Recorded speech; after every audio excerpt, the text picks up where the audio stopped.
हेलिकॉप्टरने येतं धाड धाड धाड धाड धाड धाड मिलिटरीच्या माणसासारखं चालत सुटायचं दाब द्यायचा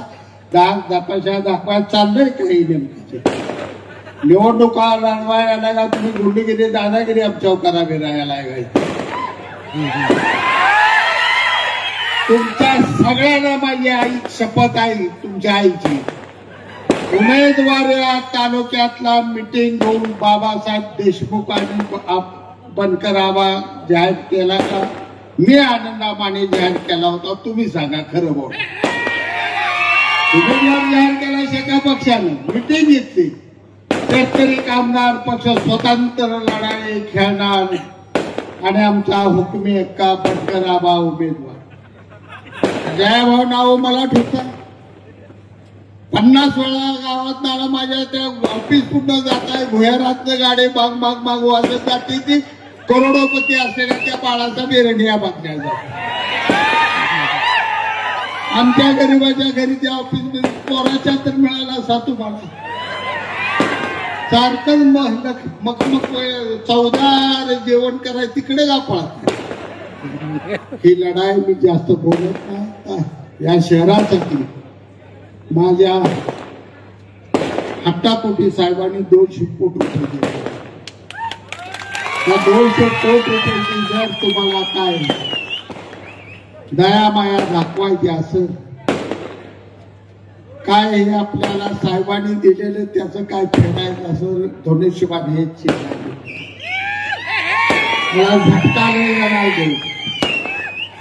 दीपक आबा साविन पटेल आईचं बापाचं नाव घेऊन 50 वर्ष गुलाबजामुन बासुंदीच खाताना इथपर्यंत आता जरा वावळं जरा भेटायला लागलं का सावलीला जाण्यासाठी सगळा स्वाभिमान घाण ठेवून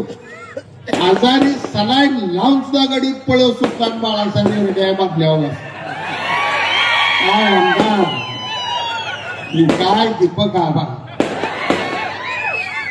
दुसऱ्या बाजूला ज्यांना निवडून दिलं जयकुमार गोरे मला माहित होतं तुम्ही आता बिता उघडं पडलं म्हणाल इतका बारका शाजी बापू नाही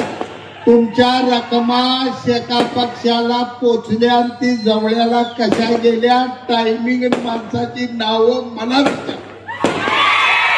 मुलगा पोचलो तो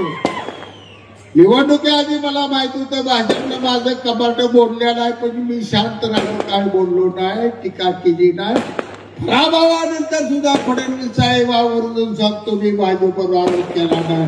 पण भाजपने तर मदत शेका पक्षाला केली तिथलं तालुक्याला माहित होतं तरी आम्ही सहन केलं कारण मित्र पक्ष आपला आणि आज जुळवायचं सोडून तोडायचं करताय तुम्ही कशासाठी तोडलं काय माझा दुभाव होता प्रशांत परेकरची आमदारकी करायसाठी रात्र भावा दोघं 3 महिने झोपलो नाही आम्ही रणजित निंबाळकर निवडून आला पाहिजे म्हणून या उत्तम जानकरचं पाय धरलं मी नवरा बायकोचं पाय धरली पाय दोस्ता पोरगा म्हणून एवढ्या वेळ ऐकून आयुष्यात काय ऐकू नको 1 लाख मताचं माळशिरस मधनं निंबाळकरला लीड घालवलं ह्यांचा शब्द काल बोलला नागपूरला घेऊन गेलो यांनी फडणवीस साहेबांचं ऐकलं नाही 1.5 वर्ष त्या बाजल्यात मी चहा सुद्धा पेला गेलो नाही एवढा प्रामाणिकपणा भाजपशी मागला असताना कशासाठी मला निवडणुकी भीती नाही लढणार आहे रक्त भोसले गणाड्यातला भाजी प्रभू लढला तानाजी बालुकर लढला भाजी कांकर लढला गावठीच्या जिल्ह्यात माझ्या छत्रपती संभाजी महाराजांच्या शेताचं तुकडं तुकडं झालं तरी त्यानं सुद्धा सांगितलं की माझ्या हातातल्या साकड्या सुद्धा तुझ्या हाती घोड्यापेक्षा दबदार देखण्या दिसत्या ती बोलणारा छत्रपती संभाजी महाराज त्याच्या हातातली अवलाद आहे नरड तुटून पडलं तरी माग पुढं बघणार नाही तो स्वाभिमान मेलो तर घाण ठेवणार नाही एवढं सांगतो ही लढाई स्वाभिमानाची ही लढाई तुमची माझी ही लढाई एकनाथ शिंदे साहेबांच्या अस्मितेची जी अस्मिता जपण्यासाठी मावळ्यांनी प्राण दिलं तसं शिंदे साहेबांच्या अस्मितेसाठी ज्याने आपल्या सांगोला तालुक्यासाठी भरभरून दिलेला आहे त्यांच्या अस्मितेला जपण्यासाठी तिथं मग धनुष्यबाणाला मारा.